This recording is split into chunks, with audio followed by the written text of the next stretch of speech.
Okay, well, I am about to do my first AC recovery.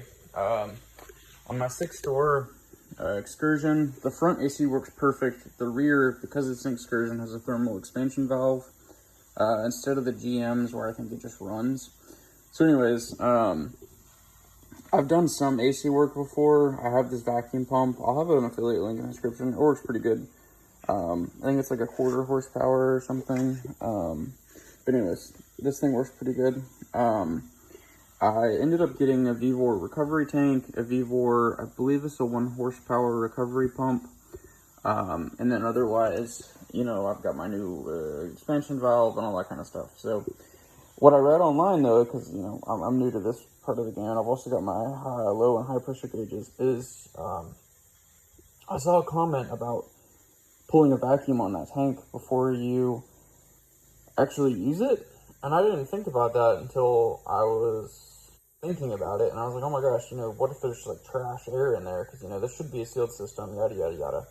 But, yeah, I was wondering about that. So, what I'm doing here, and like I said, I haven't really done too much with air conditioning, but I've just got the stock like Amazon kit on here. So what I'm going to do is remove my quick connect gauges for R134, and then what I'll do is I'll get these screwed on like the low pressure side is, pull a vacuum on this, and then we can start on the truck side.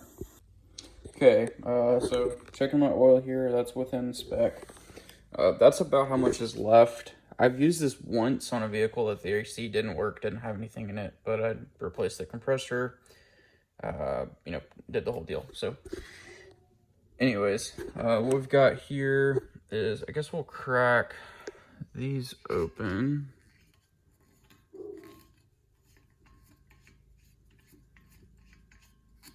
And crack this open. Yeah.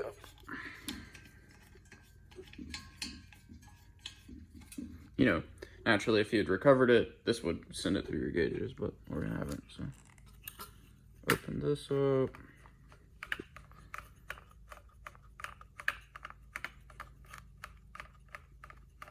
Again, the reason we're doing this is just to make sure that, there's no contaminated air in the system, because, the whole point of this is to make sure that, you're only putting the,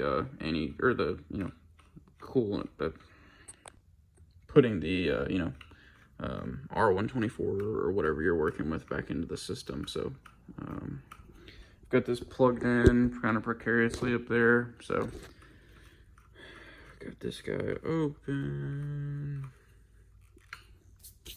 I do recall that this is kind of loud, so, where's he at?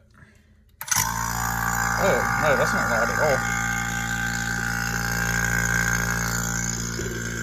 Nice. So basically, you can see our low pressure side already going down. It was sitting at 0. I can smell the oil though. Making sure all these are tight.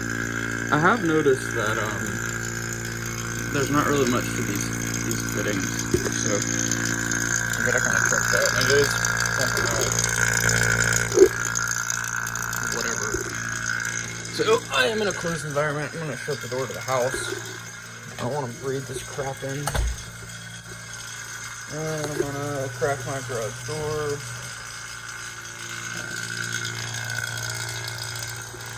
So yeah, we'll let this pull vacuum for, I don't know, maybe 5-10 minutes. You're supposed to do it for about 15 and then let it sit for 15. I'm gonna let it sit for about 5 just because this is, supposedly good. And then we'll go from there, start working on the truck. Okay, switch this off. It has been 5 minutes. So what we're gonna do now is just let it sit. I'll let it sit for 15. I'm about to go paint some stuff, but we've also got a digital refrigerant scale. We've got our hose, which does have a check valve. A lot of people complained about that, but I think it'll be all right because I'm pulling. I'm not using this to put in. I've got that one. But anyways, yeah, basically what we're going to be doing is, hooking that up to the truck. via the gauges, pulling out, putting it into that via the yellow, and going from there. So should be pretty good. So, but let's let this sit at 0 for a while. Just confirming that the new part looks like the old part. This is a USC brand, not Motorcraft, but it should be all right. So, but that looks good from where I'm standing. So yeah, I will start working on this side of it. Okay, it's been 15 minutes. We are still sitting at 0. So I'm gonna call that good. Okay, so we found a 9-volt battery to put in the scale here. We're gonna 0 this. So we've got our hose connected to the out. We got that plugged into house power. We got our filter on there as well with the provided hose. This is where we're sitting. So like I said, the front was, you know, doing good. Got this all connected. So sounds like crack these and turn it on. So okay, so these are all open. It's kind of weird. I'm assuming it's on, but you can tell it's capturing. So actually, no, it's not on. We gotta recover slow. There we go.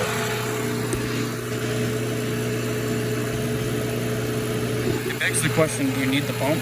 I'm sure you do, but I was able to grab any bleed, so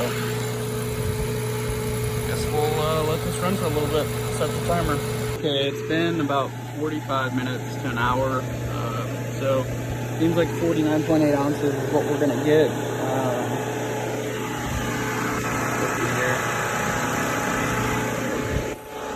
This has been negative since like 40 ounces, so you know, it's doing a pretty thorough job there. So sounds like what I need to do next is do the purge, and then it should call it good. So we'll go from there. Okay, we did the purge. I backed it up to 51.8, 52. It's kind of been bouncing, but closed our valve. Gonna disconnect all this, and then I gotta go back to work. But yeah, moving along. And I'll have affiliate links to this stuff in the description. The recovery tank, you know, your line set, the additional hose that you need that no one mentions, and like you'll need a 9-volt battery with this, just little stuff like that. And then the actual recovery machine. I think this is the 1 horse. There is a 3 horse or 3/4 horse, but you know, I'm trying to save time, not necessarily money. So yeah, pretty good though. So that being said, now I got some work to do. So be sure to subscribe and tune in for future updates, because we've got some interesting stuff coming. So thanks.